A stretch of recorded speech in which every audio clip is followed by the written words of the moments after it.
any rate, I'm happy to be back. I was not here last week.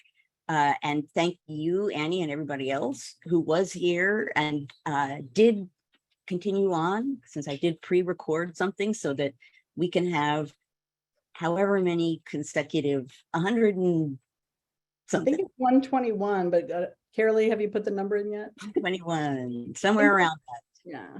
At any rate, so today, as ever, it was Thursday and I was trying to decide what I felt like talking about. And for a variety of reasons, the topic that came to mind is manhood.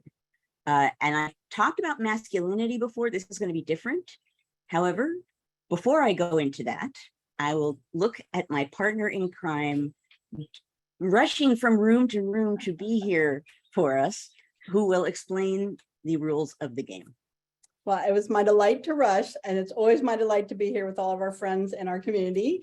Good morning, everybody. I'm Annie. I'm at New American History, and I am here to throw the questions out. Joanne's going to talk for about a half an hour if this is your first time joining us, and the topic that she just announced. And then you're going to put delightful questions in the Q&A. You can put whatever you want in the chat, and we love that. But if you want Joanne to answer a specific question, put it in the Q&A. We never get to all of them, or we rarely get to all of them, but I will do my best to field the questions. Sometimes we can combine them if they're similar, and she'll address those in about a half an hour roughly. So please put your best questions in the Q&A. All right, we're ready. I'm excited. Excellent. And I will say, those of you who actually are here and who also use Facebook, if someone could go on Facebook and in whatever venue makes the most sense, tell people that they can get in through the NCHE website, ncheteach.org/conversations. That would be good, because at least then it kind of kills me if we're blocking people out. I'm asking Carolee to do it for us in the chat. So I don't know how to do that in Facebook, but I appreciate whoever is doing that. And I suppose on Twitter, maybe too, just to get everybody back. I don't want people to think like we're gone. Carolee's on it. She's working on it. Thank you, Carolee. Okay. All right. I'll let you talk. Let us begin. So I first thought to talk about, let me move this. There we go.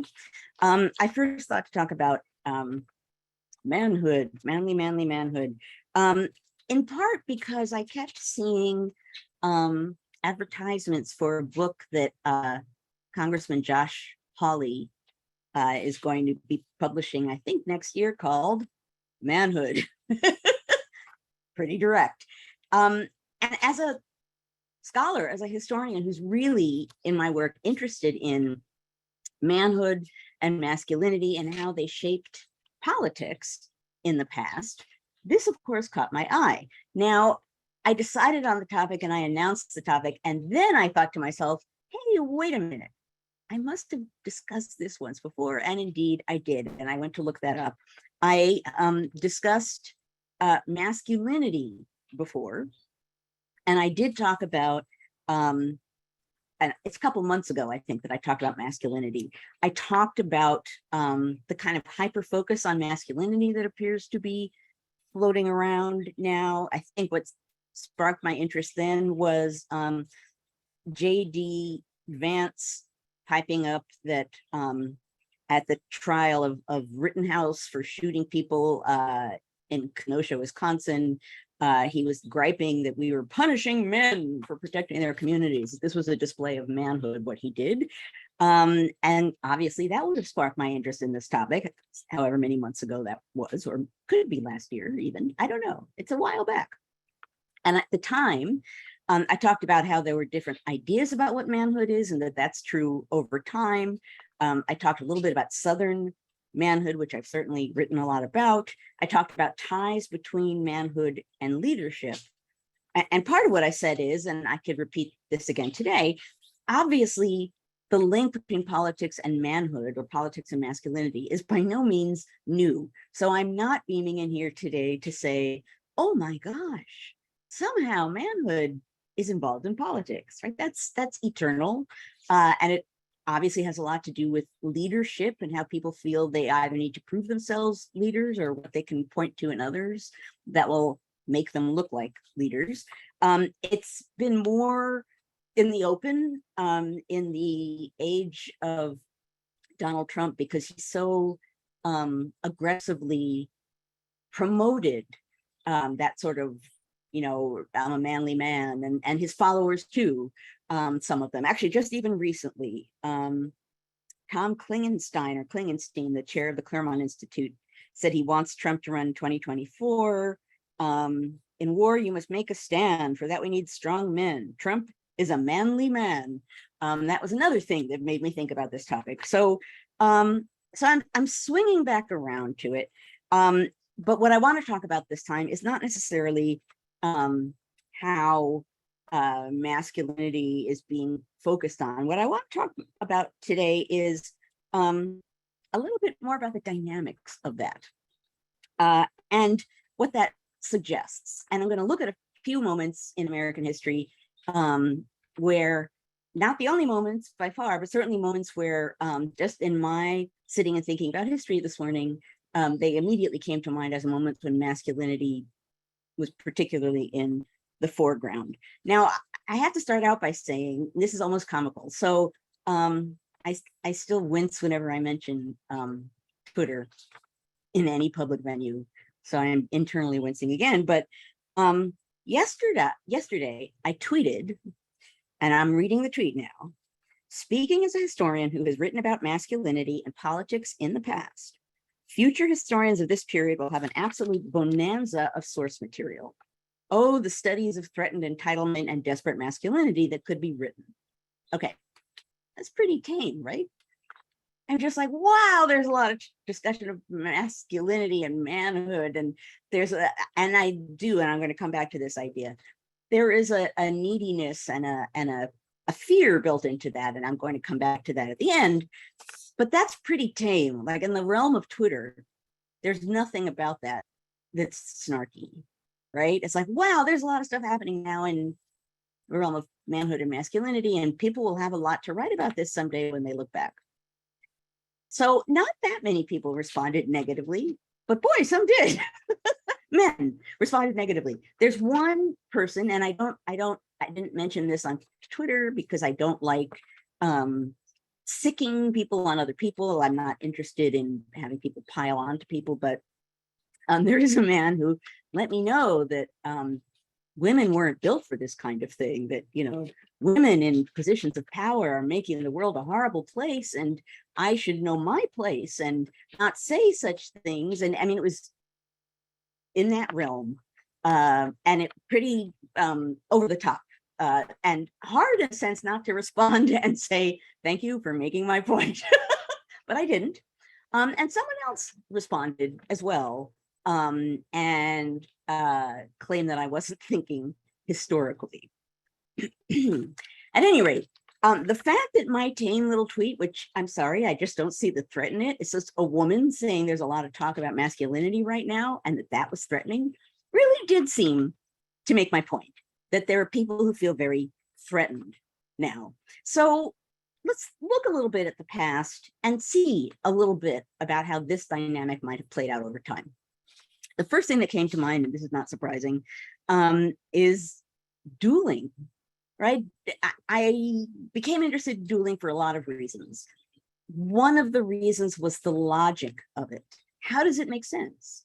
How does it make sense for two men to go out into a field and shoot at each other, and somehow their manhood and leadership would be proven by doing that? How did that make sense? How did that make sense to some very intelligent men? What is the logic of something that seemed to me so inherently illogical?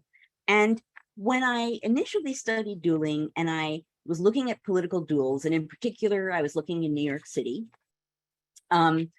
I noted all of these duels, a burst of duels within a couple of years. And I thought, I'm going to plot these on a calendar because there must be some explanation for the timing of this, and I don't know what it is. And lo and behold, what I discovered was many of these duels happened not long after an election. And very often, either the person who lost an election or a member of his political alliance, found a way to create a duel with someone on the winning team or the winner. So what I was actually looking at was a democratic contest, an election, making some men feel disempowered, that somehow their leadership was at stake, their sense of manhood needed to be repaired, and they were using dueling to repair their reputation and manhood. So democracy, which when functioning correctly, doesn't just give certain people power, but actually opens the playing field. By definition, democracy was threatening to some people's sense of manhood, and so they went to an aristocratic custom, dueling, to repair the damage of democracy. That is an interesting insight to me, which very much leaped into my mind when I began thinking about this topic today. Democracy can be threatening if you feel that you are entitled to power.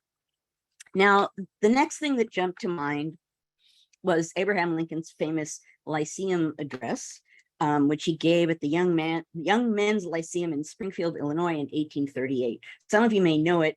It's a very famous one. And in it, he talks about, I believe he calls them the tribe of lions or the tribe of eagles.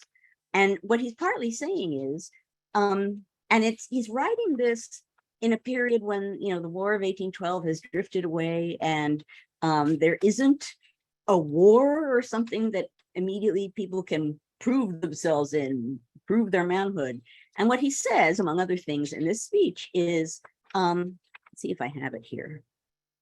Yes, he says, many great and good men, sufficiently qualified for any task they should undertake, may ever be found whose ambition would aspire to nothing beyond a seat in Congress, a gubernatorial or a presidential chair. But such belong not to the family of the lion or the tribe of the eagle. What? Think you these places would satisfy an Alexander, a Caesar, or a Napoleon? Never. So what he's saying here is people who are really ambitious, people who really want power, democracy is not going to stand in their way. They're just going to toss it aside. And in this section of his speech, he's essentially talking about demagogues rising to power, men who and all of these people, Alexander, Caesar, and Napoleon, military figures who want that kind of power, using democracy in some way, or essentially tossing it aside. And he then talks about what America's sort of civil religion ought to be, which is the Constitution and democracy. So once again, interestingly, there's Lincoln saying that democracy is what our system of government is about. And it gets in the way of some people who just want power. Now, bump ahead in time, and the next person or thing that came to mind was Theodore Roosevelt, right? Manly man, president, and even before his presidency, very focused on, the Rough Riders, and he's a soldier and an outdoorsman, and we all have images of him in that kind of costume. And he very much was focused at the end of the 19th century, the turn of the 20th century, on what he was worried was the degeneration or effeminization of American civilization. What was happening at that time? Well, you had immigration and industrialism sort of playing with the social order. You had unions, radical unions rising. You had strikes. You had class conflicts. You had the rise of the independent new woman, which comes to power really in the 1920s. But basically what you have in this period, and again, not the only period when it happens, but what you have are any number of things that would have or could have made white men feel threatened. And the response, we need manly men, manly men. And that somehow or other, the fact that men who are used to being in control, white men, and particularly elite white men, who are used to not only being in control, but assuming that they will always be in control and that they deserve to be in control, and that other people don't deserve to be in control and shouldn't be, when those kinds of people, or when that moment comes in American society, that some people begin to feel that what they assume should be the way things are, and what they also assume has always been the way things are, when it feels that that is slipping, the response is logically enough, or a response logically enough, is to start to talk about, we need to be more manly. Manliness, that's the key. What that's saying is essentially, wait, my sense of power is slipping, right? And very often people blame it on the other side, right? And right now we see a lot of, the left is effeminate, the left is taking away masculinity, blah, blah, blah. But it isn't actually about the left doing anything. It's about people who are making these kinds of claims feeling that on a sort of visceral level, that their power and entitlement and what they've always taken for granted is somehow or other at stake, and even shifting, right? Demographics are suggesting that they might not always have that kind of power, and that's really scary. And one response to that is, okay, like I somehow, I'm feeling like I'm losing power, so this must be people attacking manhood, and we have to do everything we can to bolster manhood. And bolstering manhood becomes a response to the fear of losing power. And as all of the examples that I showed today suggest, very often it's democracy that's at play, right? Democracy, when there's a moment at which people who are not at the top begin to seem as though they have some power, people who assume that they belong at the top feel threatened and translate that into being something about masculinity, which is, although it's threatening, it's far less threatening than saying, hey, demographically, we appear to be losing power, right? That's, to say that is kind of, if you pursue it along those lines, inherently undemocratic, right? Like, we're losing power, this is horrible. It's very easy to point at that and say, yeah, because people are voting differently and you might lose power because that's how democracy works.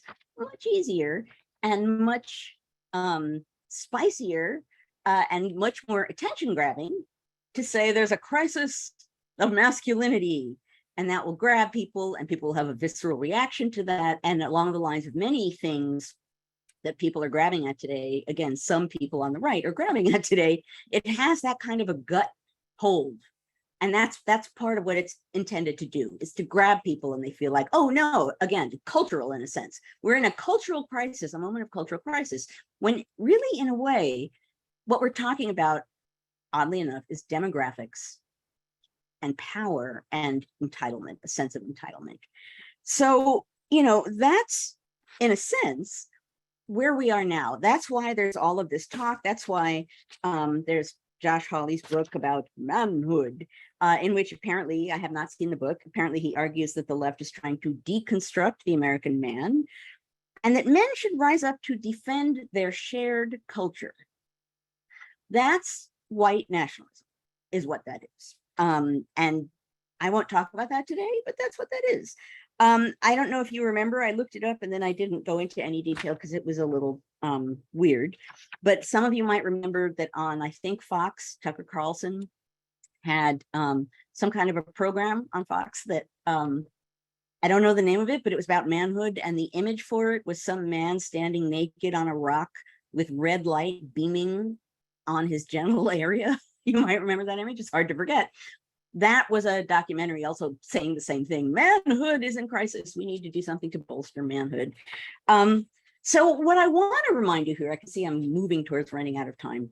What I want to remind you here, and I suppose part of why I'm bringing this up, is some of what we're seeing with this focus on manhood is fear. Is people afraid of losing power and having a sense that they might be losing power. People who can see democratic, thank you very much, maybe need more coffee, shifts, and trying to figure out a cultural way to combat what may be political demographic shifts, and that to them, not being obviously and unquestionably at the top of the heap means something is drastically wrong. Manhood, masculinity becomes their answer to that question. So what we're watching when we see all this manhood talk, we're watching usually men, white men, responding to society and a political realm that is changing. We're watching their anxiety about that change and their use of manhood to bolster their sense of power. And although it's not necessarily common to realize that, I think it's important to realize what that kind of posturing represents, right? Rather than, and I will say, and I wrote it down here, that this is not necessarily comforting to think that when you're on the manhood trail like that violence can get roped right into that logic. So I'm not laying this all out for you and saying, and so we know the roots of all of this manhood talk and everything is fine. I'm not saying that at all, but I am saying recognize the chest beating for what it is. Recognize that it's a sign that there is a chance for change, that's what people are responding to. And remember that in your sense of what's happening now and your sense of what you can and can't do, and our chance to step forward and implement changes and work towards something that doesn't continue along the sort of manhood, power, anti-democracy train that appears to be chugging along right now in politics. Remember that part of what we're seeing with all of these manhood claims is vulnerability, because that's a reminder that change is possible, that change is happening, and we need to think about what that means and what we can do. And it's also a reminder that what we're looking at is democracy threatening people who feel that they deserve power no matter what. Now, obviously, I think the sort of manhood people are not going to say like, yeah, I'm responding to this because democracy is threatening to take away my power, but get down to its root. And that's kind of what we're seeing. So that's the larger argument I wanted to make today was the ways in which democracy threatens assumptions about power and entitlements to power, and that gets roped into this manhood is being threatened argument. So what we're actually still looking at with all the manhood claims is an argument about democracy, an argument about whether democracy is good or bad, an argument about whether we should preserve democracy. It's part of that same larger argument that we talk about almost every week here on History Matters. That's my argument for the morning. Now, I do not have chat now. Okay, now I can see mug. I need to explain this mug, and it's one I have not used for a very long time. Some of you might remember, who have been here for a very long time, many moons ago, when Matt Messias was my partner in crime, we talked about women and the threat, I think the threat of Amazon women, right? The idea that women were somehow threatening. And I talked about a newspaper editorial that I found in like 1790 maybe, or 1791. It was a mock editorial making fun of the fact, pretending to be by a woman who wanted to be the doorkeeper of Congress. And it was, it was in the voice of this woman who was like, my hair is very tall, so I will be threatening, right? It's just making fun of the whole idea that a woman could have that position of power. And it very much, there are a number of editorials from that period that are grounded in fear. They're all because the revolution gave many women a sense of their power. And then the post-revolutionary period, when the Republic really gets off the ground with the Constitution, you now have some people saying, whoa, like that's Rosemary Zagari's Revolutionary Backlash talks about this too. Anyway, it's a long introduction to the mug. So the fake woman that was invented in that newspaper account, let's see if I can get this right, was Roxana Wilhelmina Pompencrest. And Matt Messias made this mug, Pompencrest for the door. So this is a mug that comes from male fear about women having power. So I feel kind of proud that I managed to yoke this in. Last night because this is what I do. Gonna talk about manhood, and then I go to bed, and before I fall asleep, I think, which mug? And last night I thought, so Carolee has to get a picture of that so we can send it to Matt. So hopefully she's please. really good about taking mug screenshots. So Carolee, make sure you get a good one. We'll send it to Matt. That's great. Okay. I almost forgot about Pump and Press. I'm glad you brought him back up again. Okay. Yes, it is my mug. Dave says Freeman's mug brain. That sounds a little scary, but indeed. Oh, and Carolee says she thinks Erica Price made it. Oh, okay. Right. That Matt created the character. You're right. Let me correct this. That Matt began a Twitter account of Roxana Wilhelmina Pompencrest. Right. And it might be Erica Price who made the mug as part of Matt and my joking about this. So I want to, hopefully it's her, and if it isn't, someone tell me. She deserves full credit. Yep. The joking about it was me and Matt, but probably Erica Price is the one who deserves credit for. I mean, this is a fine thing. We have a spreadsheet for the chat. We have a spreadsheet for the mug. We have a look at this. Melissa Elliott said she suggested that Matt make the Twitter account. So I love this. Community kids, we must give the community effort. Yes. So if you know who absolutely did make it, or if you know that it's Erica Price, let me know, because they definitely deserve credit for that. Who just said Pompencrest sounds like Ellen, a Julian Fellows character. Roxana Wilhelmina Pompencrest, like the name is just like whoever wrote that article, whatever they were afraid of, it's kind of classic, which is why I've always remembered it. And it actually segues perfectly into our first question. Are you ready? Okay. This one actually comes from Carolee. She talks about Kamala Harris being attacked for being not only the first female vice president, but also a woman of color. And she's asking, do you think it's that intersectionality that's especially triggering and feeling like a threat to manly men? Is she a symbol of democracy and opportunity being made available to a wider group of Americans? So she wondering that can answer that in one word. Yes. Yeah, no, I think if she were a Black man, she would still be getting slapped around. I think as a Black woman, that lays out so many possibilities for trying to denigrate her. And it's very much about her being a Black woman, the intersectionality of that. I mean, if you look at some of the comments that were appearing, again, hardly the best place to look, on social media about her after that, she was at a meeting about disabilities, and because there were blind people present, she described what she was wearing. And, people went bonkers. These are the same people who are saying pronouns are bad. It's like, no, they're a part of speech. But at any rate, the emotional response to that, right? Like, she's a lunatic, she's crazy. Come on. Like, that's not a response to her saying whatever she said. That's a response to who said it and what it triggered in people. Kind of like a wacky response to my really tame tweet, right? So yeah, I do think that that's part of what's going on here. I think a white woman would get attacked. I think a Black man would get attacked, but I think a Black woman, for some men, particularly white men, that's the ultimate fear, the ultimate target, right? The ultimate person who they feel justified in slapping down, and possibly able to slap down. So that's a targeted group for sure. Yeah.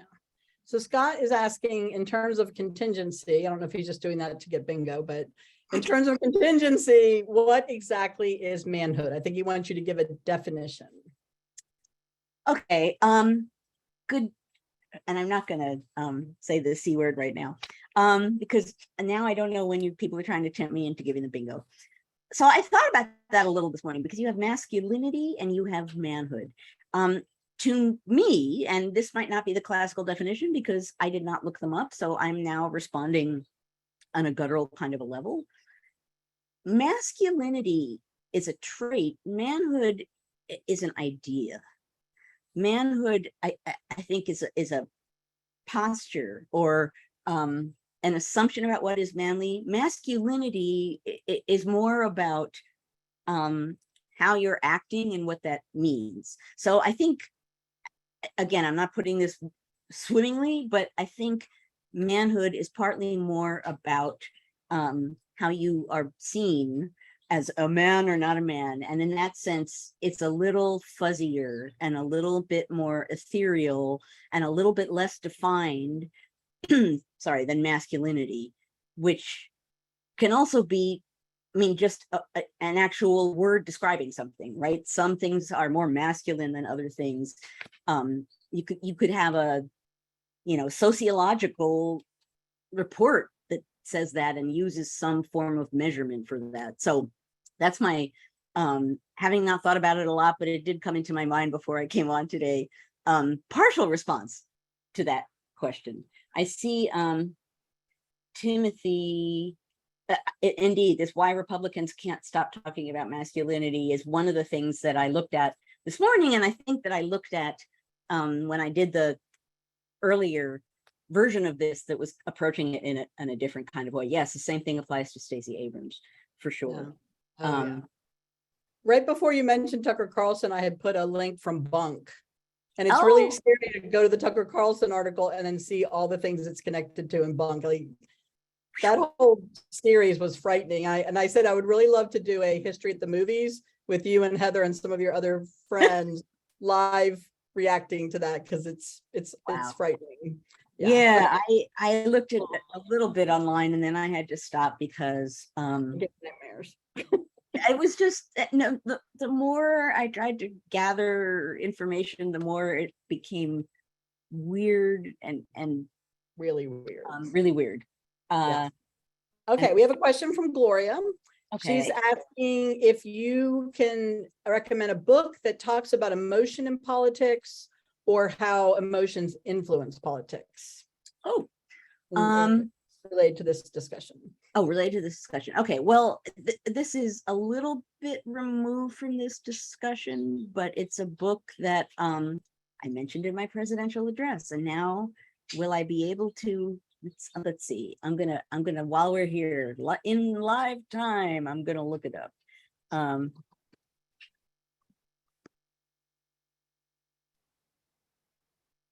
Isn't it?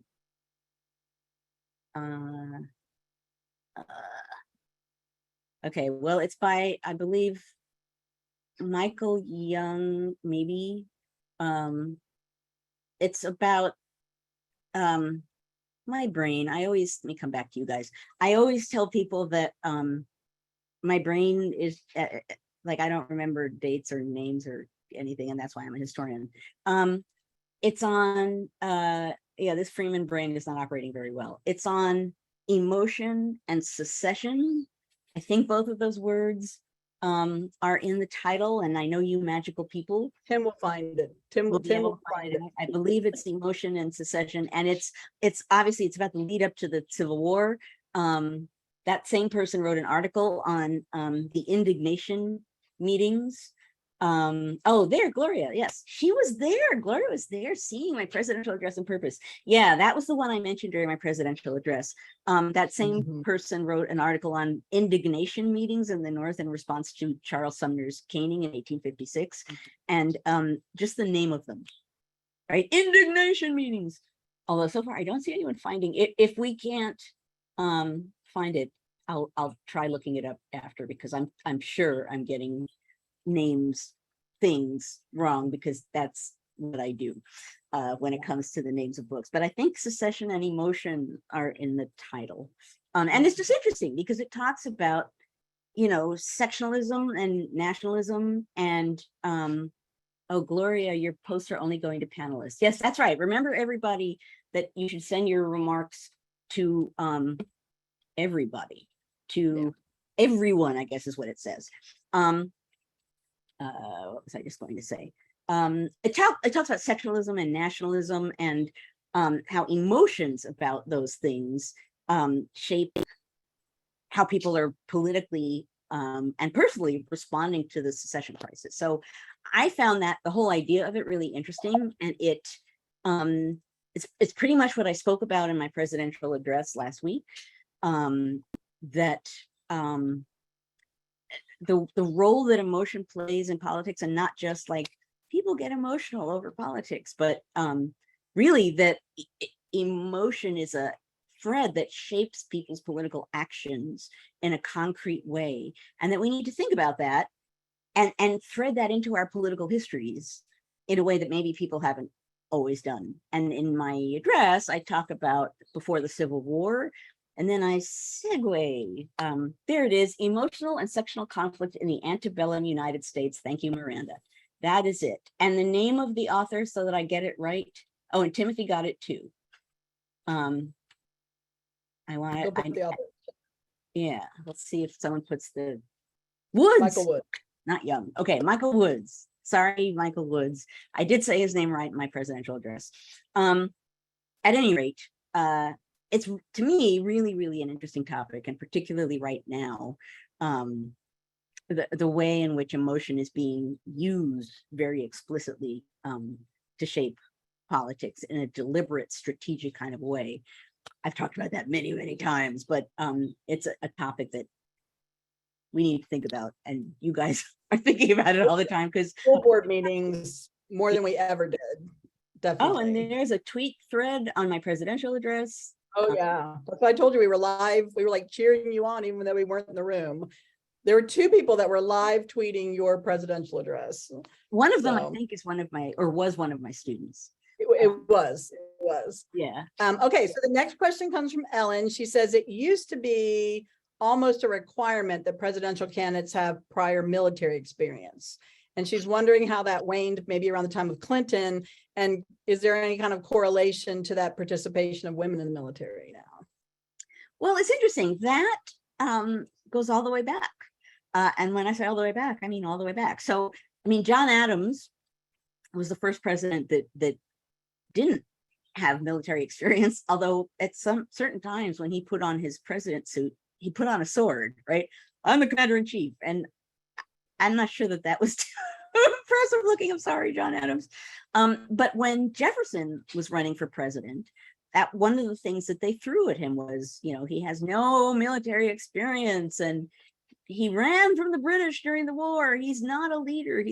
So there's always been, and in a way, it's an easy link, right? This person fights, manly man. This person goes to war and fights and knows how to use weapons. One of the campaign slogans when John Quincy Adams was running against Andrew Jackson for the presidency, and I'm not going to do it, it's not going to be exact, but this is pretty much what it says, is to vote for the man who fights, not the man who writes. So that's fighting makes you a leader. And logically enough, that's an eternal message. Yesterday, when I sent out that tweet, someone said, well, this is always true. I was like, yeah, it is always true. But thinking historically, there are times when it's a pretty direct call and response, change in society, people fear they're losing power, upswing in manhood talk. Yeah. Okay, next question. All right. This one comes from Dave. He says, other democracies have elected women as national leaders. What will it take for the US to elect a woman president? Demographics, change in who can vote? Wow. What do you think? I wish I knew the answer to that. I do think that the upswing, the notable upswing in the number of women in Congress is an excellent sign. But there are people that are still howling about Hillary Clinton, who's a private citizen at this point. I was like, ah! And what did she do? She ran for president. So, I was ready to believe that we could have a woman president when she ran for president. So I don't think it's impossible. But at this particular moment in time, I mean, like literally this very specific moment in time, but I'm not saying it couldn't happen, but this would require some really interesting spin and use of ideas and cleverness in combating the really blatant anti-woman, in your face anti-woman talk that people aren't shy about. It's not that the idea is new, but it's that people are, I always do this for like manly people that are stepping forward like the response to my tweet yesterday where this one guy is like, women are hysterical and they don't deserve responsibility or whatever the person said. I'm like, really? Wow, you went there and you're doing it in public. Huh. So yeah, I think at this moment, I don't know. I'm not gonna say anything's impossible because contingency. Sometimes you gotta say it. Someone's yelling bingo probably in the chat I'm now. sure there's someone yelling bingo. Yeah. So Miranda has a follow-up question to this. When we were talking about Kamala Harris, she said, everybody keeps ignoring that she's Indian American as well as part African American. Mhm. And do you think that if she presented herself as Indian American only, would it have been a different result in the way that she was perceived or welcomed into that role? Or is it because most people keep referring to her as a Black woman, even though she also identifies as Indian American? Personally, I think it has to do with brown skin. There are probably some people who extra special hate her because she's Black, and that rings a number of bells in American history for certain kinds of people, so that makes it worse. But I think anyone with non-white skin would have a difficult time of it. So I don't think that's by itself a cause, a reason. I do want to mention, someone mentioned, where are we here? Someone said, well, wherever it is, I can't find who it is. Someone said, I often need to remind myself that we do have a woman vice president in relation to the question, will we have a woman president? I will say, and it was striking, and I saved the photograph and I tweeted about it because it was unbelievable, was the image of Nancy Pelosi, the vice president and the Speaker of the House standing there, both women in the House of Representatives, on the speaker's podium there, and just having these two women stand there in positions of power that way, it almost took my breath away, right? It was sort of like, look what we're seeing. And I remember there was a political cartoon that said, we won't be done till all three, or something like that. Like all three could be a woman someday. Someday. Yeah. All right. So Tim is asking, what do you think about Newt Gingrich's comments about having a cadre of these trained, ready to replace all the current civil service personnel in the government? I'm not sure how that relates to this topic, but I thought it was an interesting question. Yeah, ask it again so that I can. Newt Gingrich apparently made a comment that they should be training a whole cadre of people to replace all the current civil servants. Is that something that you think has been done before and historically, or is that something that we should be aiming for? Because there's all these people retiring early because of the pandemic and everything else going on in the world. So, oh no, that's about loyalty. That's about throwing people out who have a commitment to their oaths and to something broader like the Constitution and the American people, and installing people who have a sense of loyalty to one man. And I'm using man. Just clean them all out.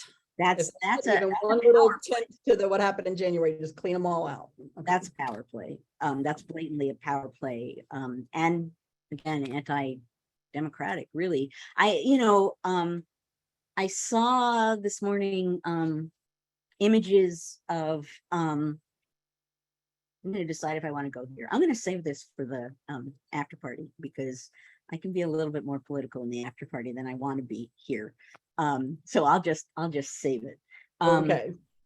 Oh, but you guys are loyalty is a marker of manhood. Well, men being loyal to men, yeah. That's like brothers together, fighting together. Someone did just put here in chat that there was an article recently about the fact that the women testifying at the hearings are getting attacked much more forcefully in different ways than any of the men, because how dare they, right? How dare they? Right. Because they're seen as a vulnerable target. They're speaking up against men. Oh my gosh. Sometimes it really, and this is going to be broad and a little goofy to say, but I'm going to say it anyway. Sometimes it's really striking that in the year that we're in, and for me, in the point of life that I'm in, the degree to which just in your face, get out of here, you're a woman and you don't belong here. In professional settings, in power settings, the ways in which it's so blatant. And still, it used to, I guess it still does. And when I have female graduate students, I kind of mourn about it, because my female grad students should not have to deal with what I dealt with. They just shouldn't.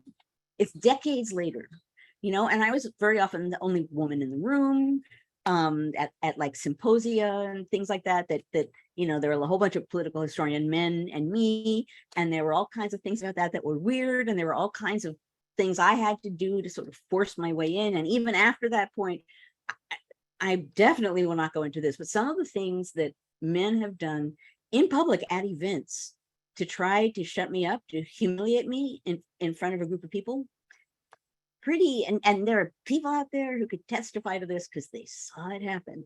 That, we're still in that moment, and at the moment we're kind of, it's a little worse than it has been for some time, since, given the topic that we talked about today.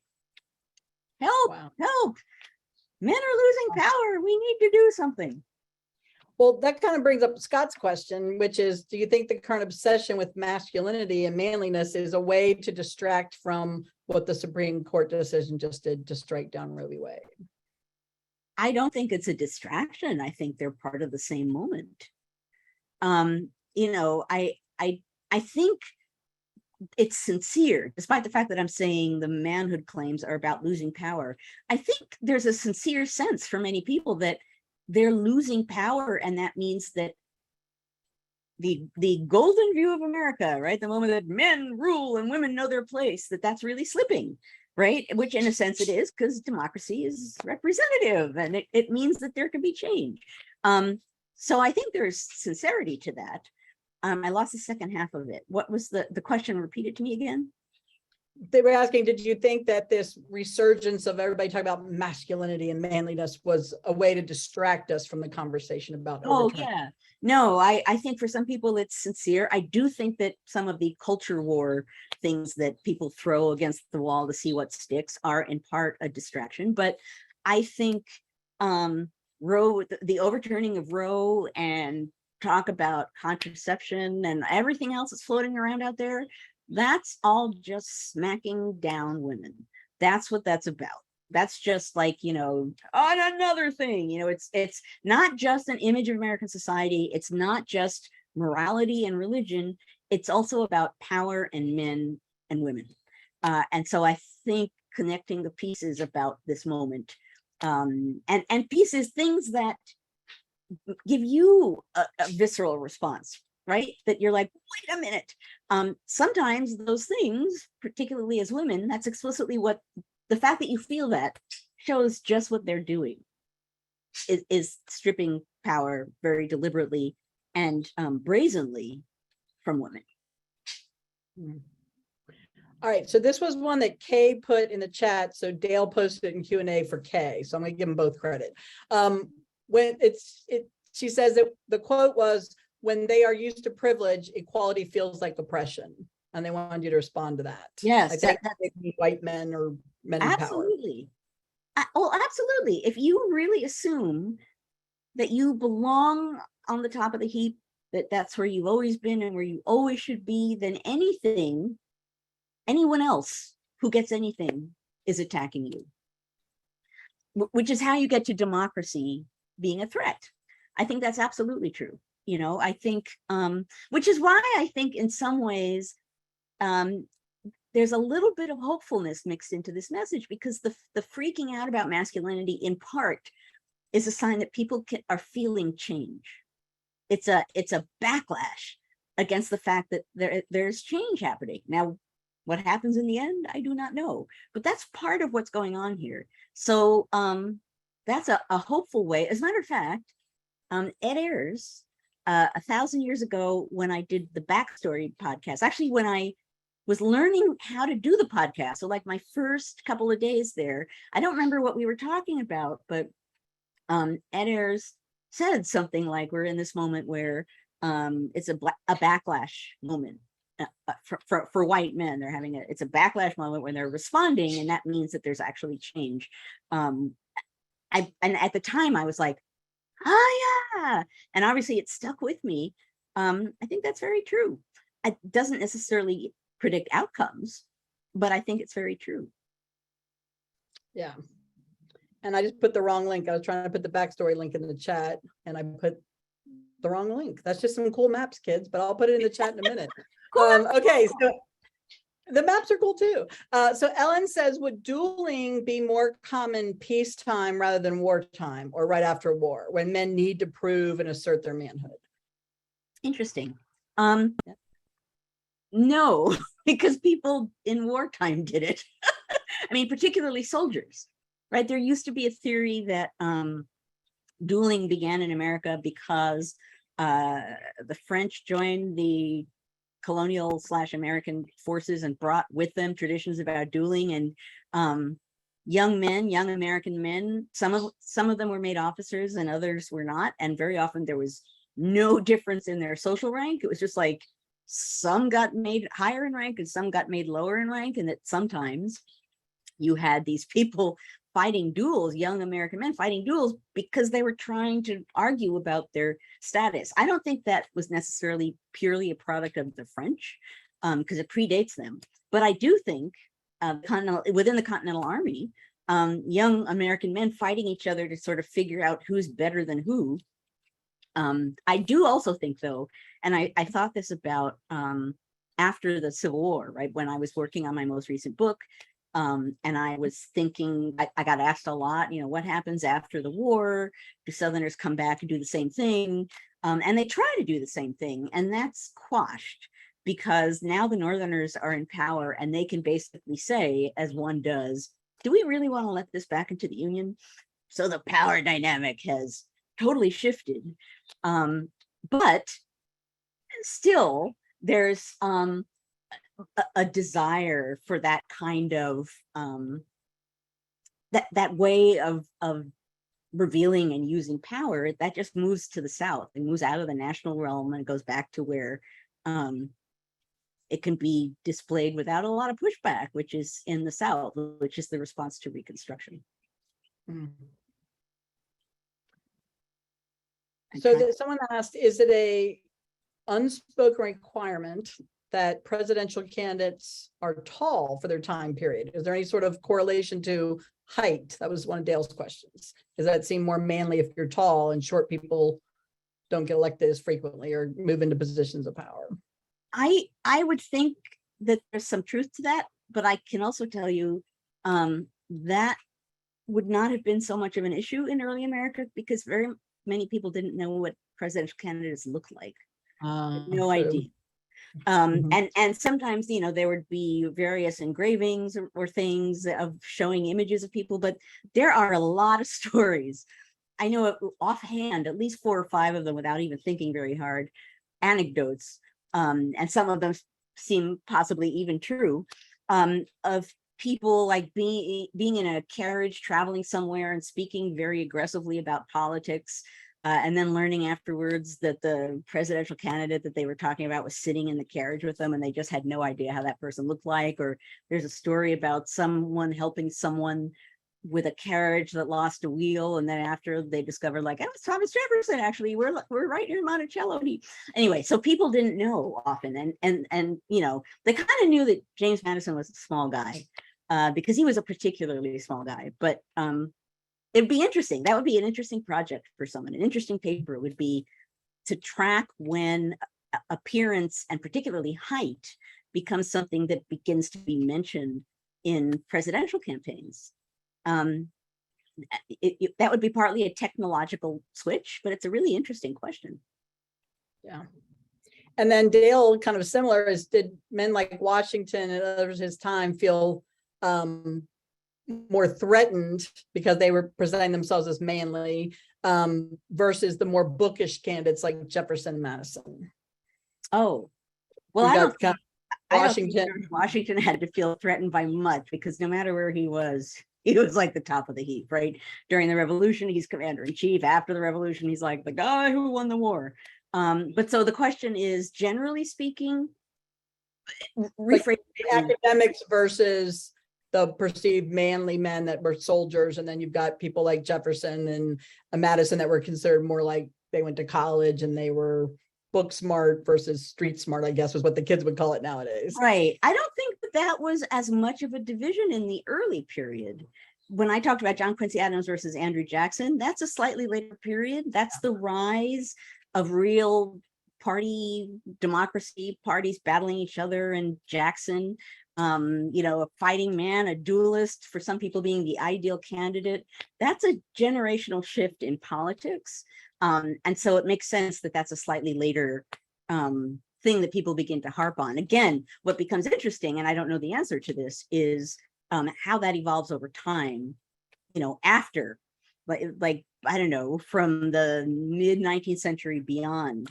I don't know the evolution of that, but, we can all sit here and think of moments when a candidate looked small or short or ridiculous and it really didn't help. I just think of Dukakis in the tank with the hat. There are just people in the chat. Yeah. Did someone just say that in the chat? Yeah, they put in the chat. Yeah, there it is. Dave, Dukakis in the tank. Yeah, that we still have that kind of an image. And there's, think about Nixon versus Kennedy, and Nixon is looking kind of sweaty, and Kennedy's like, I'm a guy, right. So appearance always matters. That might be an interesting topic for another day. But yeah, so manhood always matters in American history. The question is the ebbs and flows. And that's interesting to me because that's a response to the society and politics of the moment. So it's a way you can read a moment. It's the way you can get the undercurrent of what's going on in a moment in time. And that's just as true of the present as it is of various moments in the past. And I see we've gone over time here. Okay. Yeah. So let me say what I need to say. I will also say, I see that Reese says they're 4'10". I'm 5 feet tall, and my goal in life is to not get below that, and I fear. It's funny. I don't think I'm that tall. I'm 5'7.5", and in the last 3 months since we started going to face-to-face conferences, a lot of people, you meet them on Zoom, and then they finally meet you 3 years. And everybody, when we went up to Gilder Lehrman and the Tennessee Social Studies Conference, wow, you're a lot taller than I thought you were on Zoom. And I don't think I'm that tall, but apparently when you first, on Zoom, you have no idea, I guess. But I get that too. People kept saying that. I get that. I get like, wow, you're a lot taller than you seem, which I always take as a compliment, because I'm like, that means I have a big presence. Like, I'll take the compliment. Right. And I don't mind being short. Somehow the 5 foot mark just, at any rate, before I keep going and pulling us into our after party time, I will say what I always say, which is, thank you very much for coming here on another Friday morning to talk about democracy and history and politics, to engage in the conversation of democracy, and to bolster our wonderful community, which I remain amazingly proud of, and which I mention all the time to people, because I just think this community is amazing and represents what can happen when people come together in times of contingency and crisis. That people can come together and work through things and think about things and question things. And that's part of what democracy is about. Now, I will now say that Facebook never joined us, so I don't need to say this, but Sarah will have to take the recording off. Right. Well, I'm about to do that. So if somehow or other people on Facebook found a way in here, know that you would need to leave Facebook and join us through the NCHE website, ncheteach.org/conversations. And I will leave you until next week, when I will rumple around and try and figure out something will strike me, and we will be talking about it next week. Thank you for coming, and thank you, Annie, for like doing an obstacle course to be with us here. I appreciate it. My pleasure. I look forward to this every week. So actually my team, like Dr. Ayers, if we schedule meetings, he's like, yeah, Annie can't do Fridays anymore, y'all. You got to give her mornings. That's important. He's prioritized it in our Well, queue. thank you. Thank you very much. Okay, so now stay right here and Yep, we're just waiting on Sarah. It's still recording.